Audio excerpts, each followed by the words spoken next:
California's coastal cities get all the limelight, but there's still plenty going on inland. So let's check out the stadiums and arenas of Fresno, California. Chukchansi Park. About half of Fresno's population is Hispanic, and that fact is not reflected in the facade of this ballpark, which is mostly white. But it is reflected in the fact that Chukchansi Park hosts an annual event called the Taco Truck Throwdown, which involves taco trucks from all over Central California fighting it out for the title of the best taco. I think it's actually a pretty big deal. There's usually about 25 taco trucks that come out. I'm jealous. Taco trucks aren't all that common where I'm from. Then again, if they were, I would almost certainly be morbidly obese, so swings and roundabouts. The Throwdown started out as one of those promotional events that many minor league teams do, like bring your dog to the ballpark, or wear a loud shirt, or let's just play soccer instead of baseball.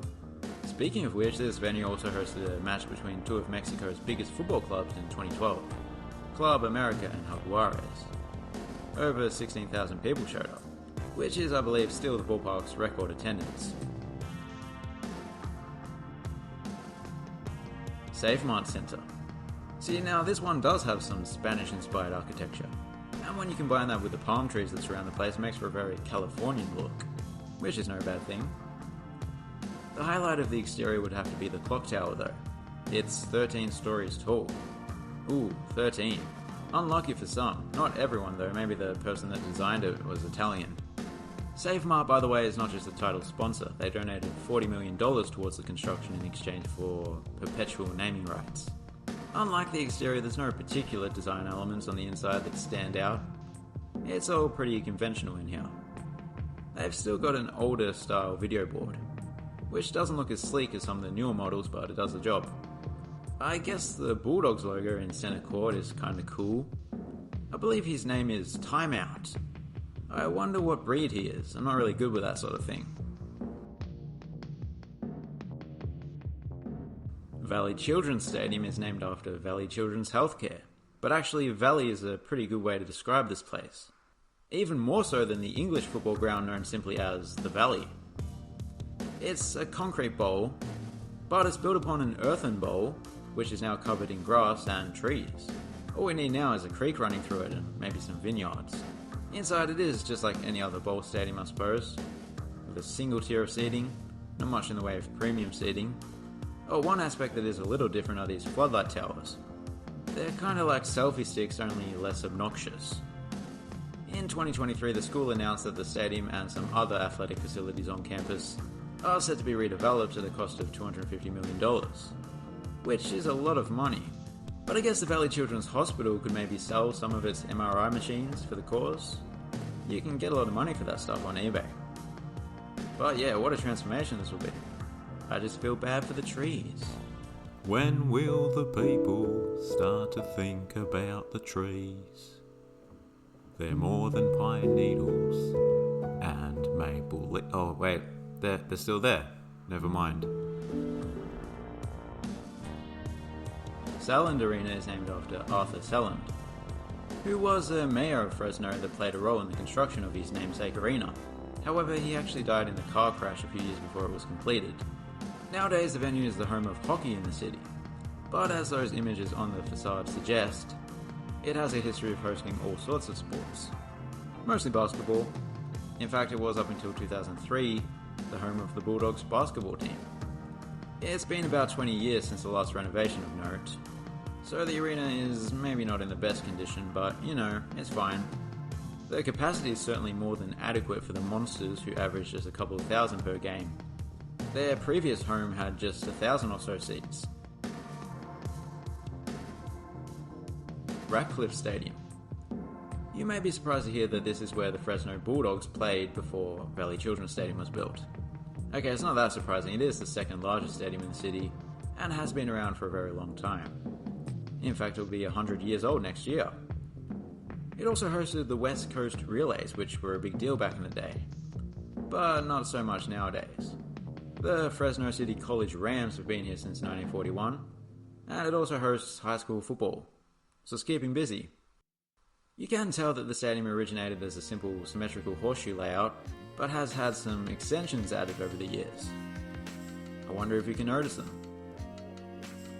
Yeah, they stick out like a sore thumb, but then again, a sore thumb is better than no thumb, so yeah. Veterans Memorial Stadium is the biggest high school specific stadium in the city, with a capacity of 10,000. Not only that, but it's probably the nicest of the lot as well. In some ways it is the inverse version of Valley Children's Stadium, because the nature is on the inside.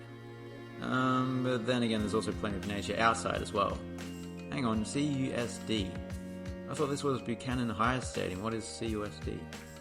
California University of San Diego? No, that doesn't make sense. We need to get to the bottom of this. Oh, Clovis United School District. Yeah, that makes sense. So I guess it's used by several of the local high schools. That's not particularly interesting. Although there is a running track, which makes it not so ideal for football, at least it is in school colours. Honourable mentions now. Margie Wright Diamond is home to the Bulldogs softball team. You know, it takes big balls to play softball, and yet the opposite is also true.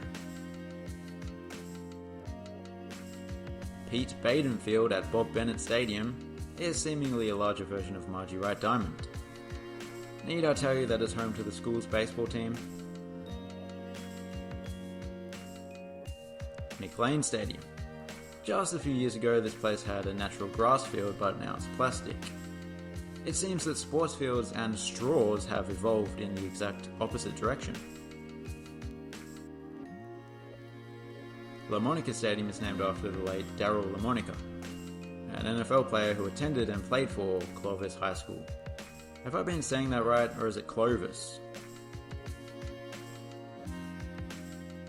On the outskirts of the city is Darren Collegian Stadium, home of the Central High Grizzlies.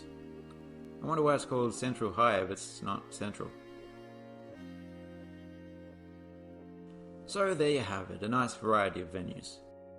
My favourite of which has got to be the Valley, or the Doghouse as it's actually nicknamed. Presumably it will remain my favourite post-renovation. It will probably be my even favourite. And now it's time for a new segment called Extra Time. With me today is a Fresno local called Gary Sherbin. Gary, you like sport, of course. What's your favourite sport? Yeah, well, I kind of like all sports, but I say baseball is my favourite. Interesting. So I assume you attend a lot of Fresno Grizzlies games? Well, not really, because, you know, my favourite part of baseball is, you know, actually playing baseball. And specifically, it's just hitting the ball. I really like to hit the things, and I really just like to smash the ball as hard as I can. I just like to hit things. Oh, okay. Sometimes I just the anger just it can't. You know when you gotta hit something, man. Wow, we all have our passions. Yeah. Okay. Okay. Thank you, Gary. Thank you. Thanks for watching. Have a good one.